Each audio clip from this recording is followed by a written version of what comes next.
Aking mahal na mga kababayan, nais kong ibahagi ang ibang magagandang balita. In the second quarter of the year, our economy grew by 6.3% compared to the previous year, one of the highest in ASEAN. This is due to the increase in investments and construction under the Build Better More program. Bagamat maganda ang datos na ito, wala itong kabuluhan kung hindi maramdaman ng ating mga kababayan. Kaya't patuloy ang ating pagbibigay ng sapat at kalidad na trabaho. This June, the unemployment rate dropped to 3.1%, one of the lowest on record for the last 2 decades.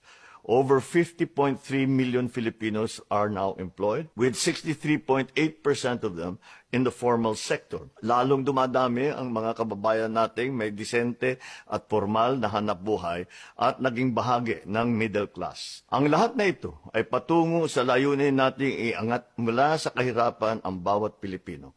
At abot kamay na natin ito. The poverty rate also dropped to 15.5%, which means we have lifted 2.5 million Filipinos out of poverty, and only 10.9% of Filipino families remain poor. Our goal is to further reduce this rate to 9% by 2028 and improve the lives of 8 million Filipinos. Inuulit ko, baliwala lahat ng ating ginagawa kung walang pagbabago sa buhay ng mga Pilipino.